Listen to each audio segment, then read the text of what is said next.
इस लेक्चर में हम लोग करणी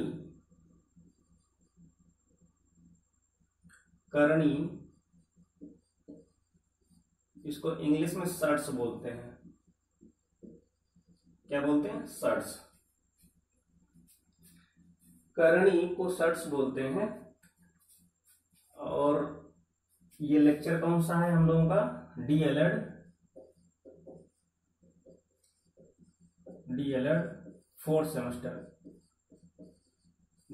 फोर्थ सेमेस्टर में जो फर्स्ट चैप्टर है उसका ये पहला टॉपिक है। फर्स्ट चैप्टर का पहला टॉपिक करणी सर्ट्स है। मैथ में सब्जेक्ट क्या है? मैथमेटिक्स। करणी होती क्या है, सर्ट्स होते क्या है? इस करणी और सर्ट्स के कॉन्सेप्ट को समझने से जस्ट पहले हम लोग देखेंगे घातांक क्या होता है। इसको बोलते हैं पावर।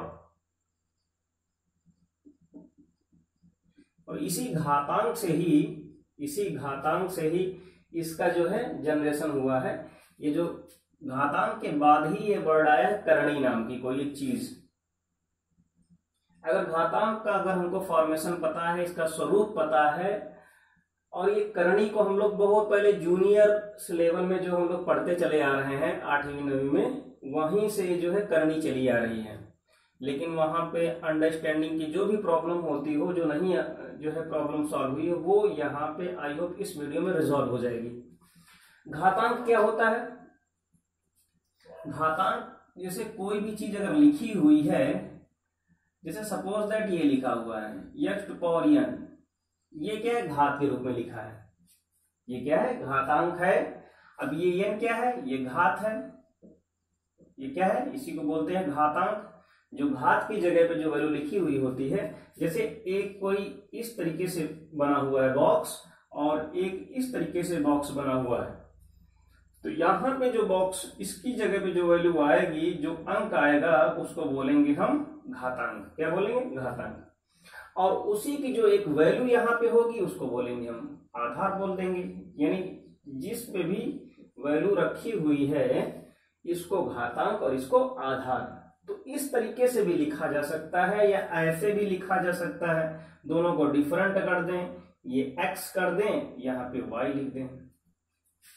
यहाँ पे इसका मतलब क्या है? इस लेक्चर में हम लोग यही केवल फाउंडेशन पढ़ेंगे। होता क्या है, कैसे करते हैं, कैसे लिखते हैं, उस तरह से कैसे लिख देंगे, तो करणी कैसे होगी, अगर घातांक ऐसा लिखा है तो इसको हम करणी कब बोलेंगे, इस तरीके की चीजों को क्या करेंगे हम आज क्लियर करने की कोशिश करेंगे। तो इस तरीके से अगर लिखा हुआ है कोई भी चीज तो इसको बोलेंगे हम, ये x कोई वैल्यू है उसको इतने टाइम्स लिखा गया है, तो ये क्या है? y क्या है? घातांक, और ये x क्या है? आधार है। और इसको थोड़ा सा और दूसरे रूप में लिखते हैं, इसी घातांक के जो है कॉन्सेप्ट को और थोड़ा सा अच्छे समझते हैं।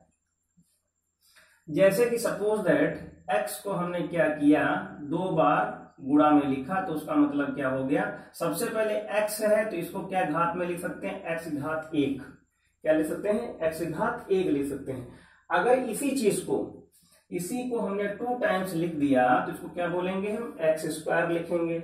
ओके। अब अगर इसको हम 3 बार लिख दें मल्टीप्लाई में तो क्या बोलेंगे? x घात 3 लिख देंगे। उस तरीके से अगर इसको 10 बार लिखेंगे तो इसको जो है x कितने बार लिख दिया? 10 बार लिख दिया। यहां से यहां तक कितने बार लिखा? 10 बार लिखा। तो क्या हो गया? x घात 10। क्या हो गया?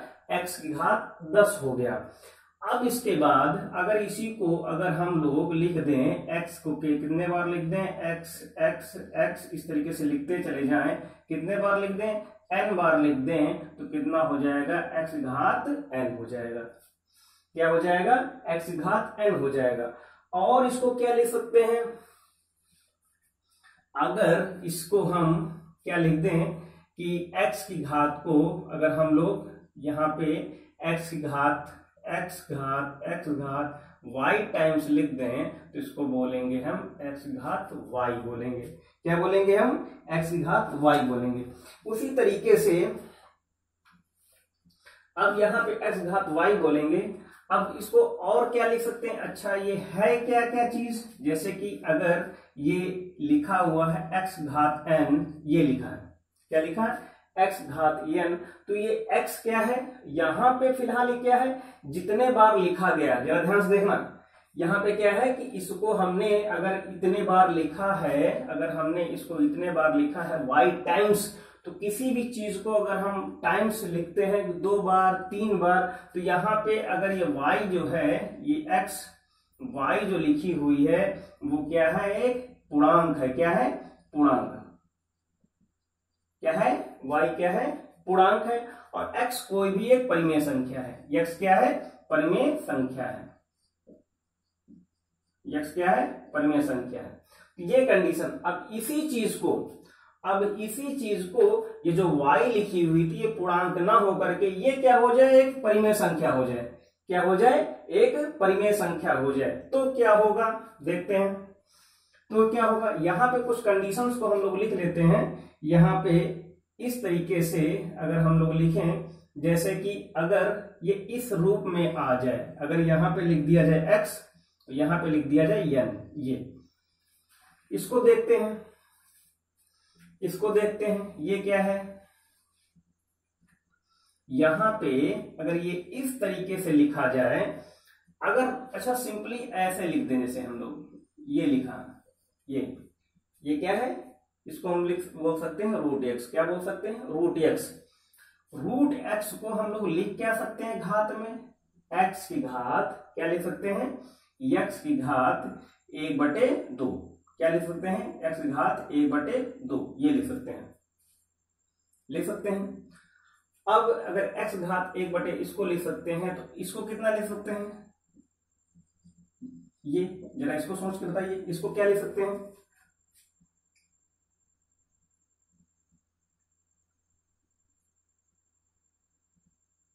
इसको क्या लिख सकते हैं, इसको लिख सकते हैं 1/3, क्या लिख सकते हैं, 1/3 लिख सकते हैं। इसी चीज को अगर इस तरह से लिखा जाए तब क्या लिख सकते हैं, तब यहां पे लिख सकते हैं, एक चीज यहाँ पे करणी कब बनती है, ये जो हम लोग इसके बारे में देख रहे हैं, ये करणी कब बन जाएगी, वही जो चीज अभी लिख करके आ रहे थे हम लोग, x x x, इसको हमने कितना लिखा, 5 बार लिखा, तो कितना हो गया, x घात 5 हो गया। अब इसी चीज को अगर इसको हटा करके अगर ये चीज लिखी हुई है यहाँ पे, ये n, इसको क्या लिख सकते हैं, इसको लिखने से पहले जो हमने अभी देखा हुआ था, अगर ये केवल लिखा है तो इसको लिख सकते थे 1/2, अगर इसी की जगह पे यहाँ पे 3 लिखा हुआ है तो इसको हम लोग लिख सकते थे 1/3। यानी कहने मतलब अगर ये रूट लग गया तो नीचे कितना आ जाएगा, 2 आ जाएगा। यानी कहने मतलब यहाँ पे कुछ नहीं लिखा है, इसका मतलब क्या है, यहाँ 2 लिखा है, तो यहाँ 3, अगर 2 लिखा है तो 1/2, 3 लिखा है तो 1/3। तो सिमिलरली ये अगर लिखा होगा तो इसकी घात कितनी आ जाएगी, 1/n आ जाएगी। ये वहां से यहां से ये कंफर्म हुआ कि ये जो वैल्यू दी हुई थी यहाँ पे क्या थी, एक पूर्णांक थी, क्या थी, एक पूर्णांक थी, एक इंटीजर वैल्यू थी, वो भी क्या है, धनात्मक इंटीजर। यहाँ पे क्या है, ये पूर्णांक नहीं है, ये क्या है, ये पूर्णांक नहीं है।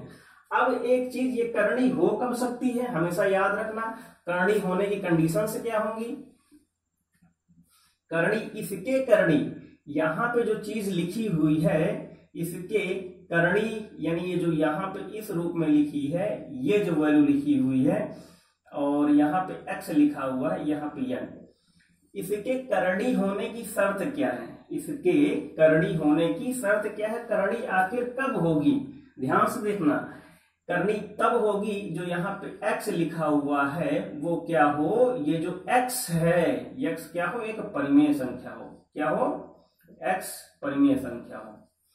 परिमेय संख्या का मतलब ये है कि ये जो x है ये p/q के रूप में होगा, एंड p और q दोनों पूर्णांक होंगे, p और q दोनों पूर्णांक होंगे, लेकिन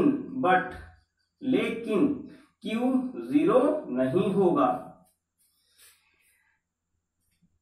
x घात 1/2 या करणी रूट n जो होगा, ये पूरी ये ये और ये क्या है, करणी होगी। क्या होगी, करणी होगी यदि x और ये दोनों x क्या है, x एक परिमेय संख्या होगी। लेकिन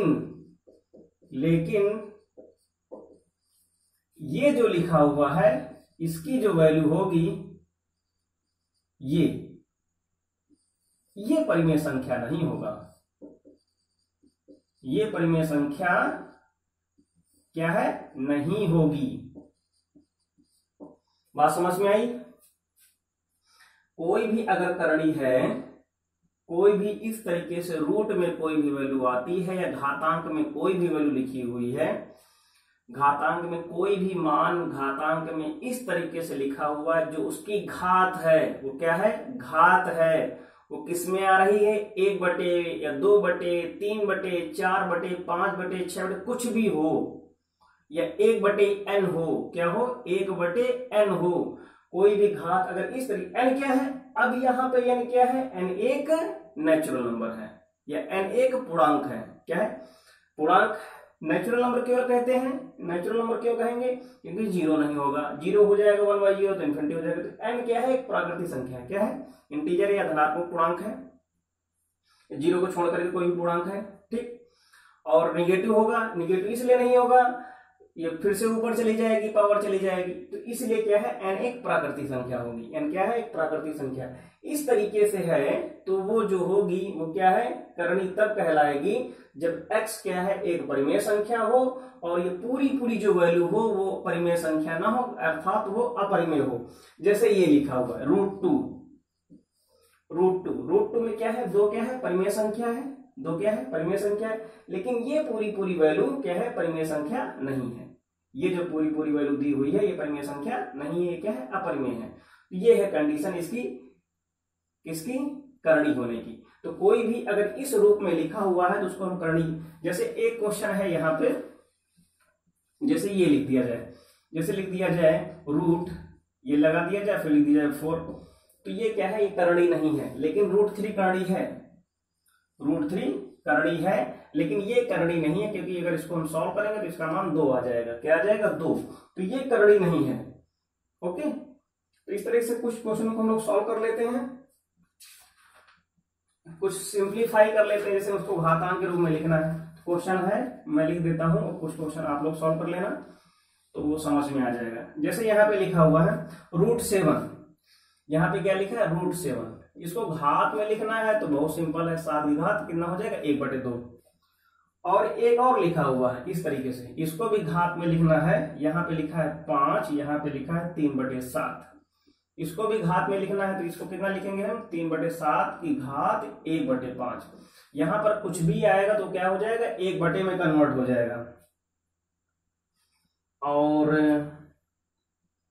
ये तो घातांक में था। कुछ है करणी के रूप में लिखना है, करणी के रूप में। जैसे एक क्वेश्चन है, जैसे लिखा 31/71, 31/71 और इसकी घात है 1/11 लिखी हुई है। ओके, ये क्या लिखा है, 1/11। तो इसको करणी में लिखना है, किस में लिखना है, करणी के रूप में लिखना है। तो करणी के रूप में इसको हम कैसे लिखेंगे, यहाँ पे लिखेंगे ऐसे, यहाँ 11 लिखेंगे और यहाँ पे लिखेंगे 31/71। ये हो जाएगा करणी के रूप में। ओके, तो इस तरीके से देख सकते हैं। कुछ और प्रॉपर्टी है, कुछ और प्रॉपर्टी है, छोटी छोटी बेसिक उसकी जो है फंडामेंटल्स प्रॉपर्टी है। सबसे पहली क्या है, अगर इसकी घात में देखते हैं, जैसा कि हम लोग घातांक में पहले भी देख चुके हैं कि अगर कोई भी घात लिखी हुई है, जैसे ये लिखा हुआ है कि अगर x घात p है और इसकी ओवरऑल घात कितनी है, यहाँ पे दी है q दी है। क्या दी है, ये x घात p और ओवरऑल घात कितनी q। तो इसको हम लोग क्या लिख सकते हैं, इस घात का इससे मल्टीप्लाई हो जाता है तो कितना हो जाता है, x घात pq। ये क्या था, ये घातांक के केस में था। ये किसके केस में था, घातांक के केस में था। उसी तरीके से प्रॉपर्टी सारी घातांक वाली ही लगेंगी। उसी केस में यहाँ पे हम कैसे इसको लिख सकते हैं, एक है जिसे हमने लिखा यहाँ पे करणी n लिखा, यहाँ पे क्या लिखा, करणी n लिखा और इसकी घात हमने लगा दी n लगा दी। ये इसकी वैल्यू कितनी हो जाएगी। अब यहाँ पे होगा क्या, इसको हम कितना ले सकते हैं, 1/n ले सकते हैं, उसकी ओवरऑल घात n हो जाएगी, इन दोनों को क्या हो जाएगा, मल्टीप्लाई हो जाएगा, तो कितना हो जाएगा x घात n, और ये n कट जाएगा, तो आंसर कितना आ जाएगा, इसको सिंप्लीफाई करके x आ जाएगा।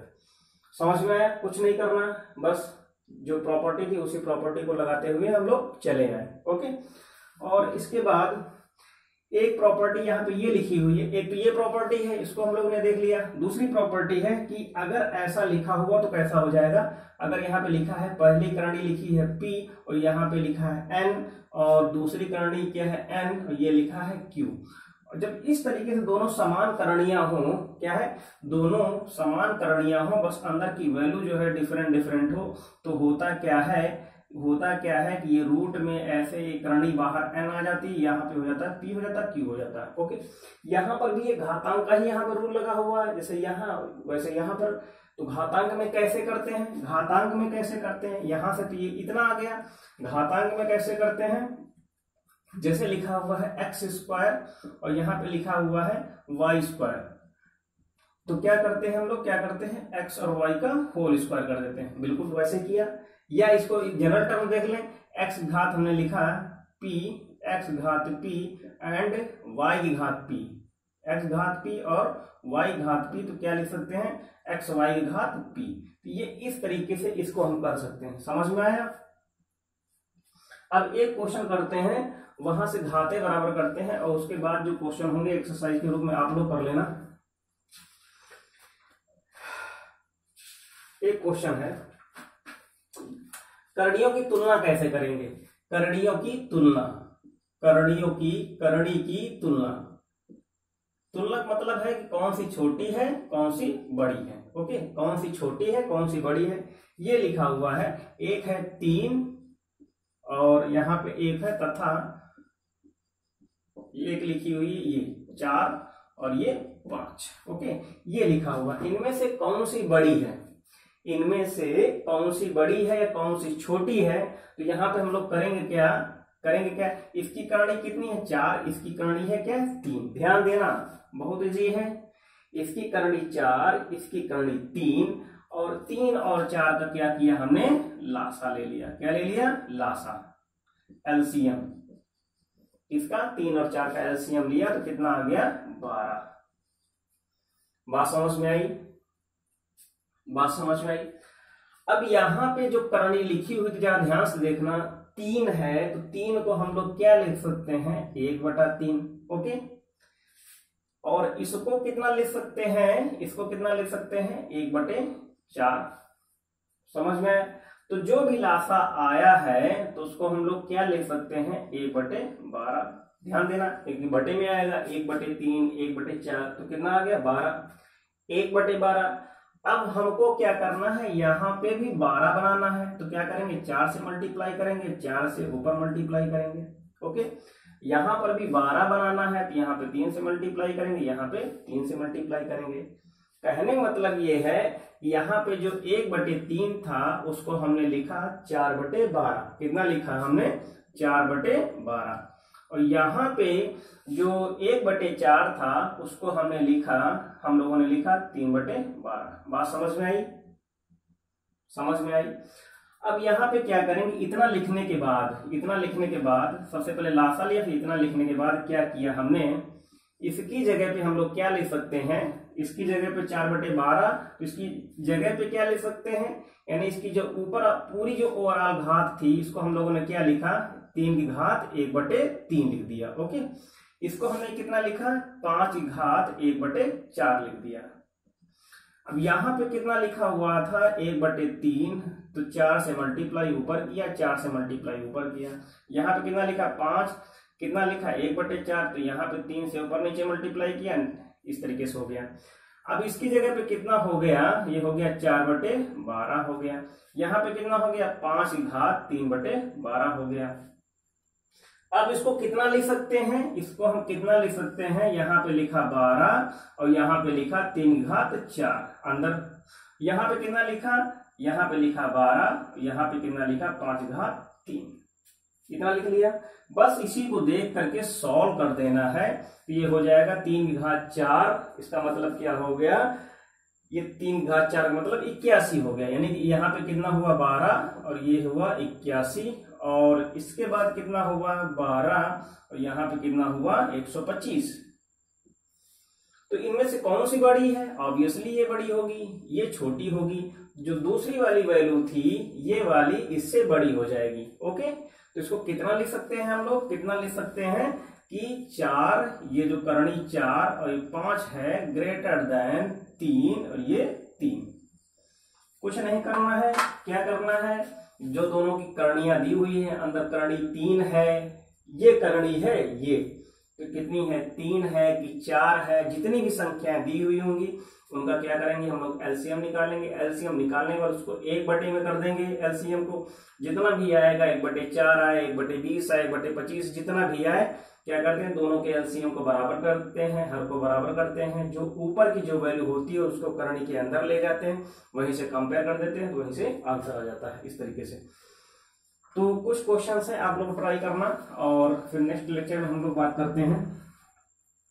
जैसे यहाँ पे है क्वेश्चन है कि ये क्वेश्चन है, क्वेश्चन क्या है, करणी 2 और ये 3 और ये और ये, इसको क्या करना है आरोही क्रम में लिखना है। क्या करना है आरोही क्रम में, आरोही क्रम में। आरोही क्रम में सबसे पहले 3, 2, 4 का लासा लेंगे, एलसीएम लेंगे, एलसीएम लेने के बाद सॉल्व करेंगे स्टेप टू स्टेप, और फिर उसके बाद जो भी सबसे बड़ी होगी उसको सबसे लास्ट में, सबसे छोटी फिर उससे बड़ी, फिर लास्ट में सबसे बड़ी, इस तरीके से करेंगे। और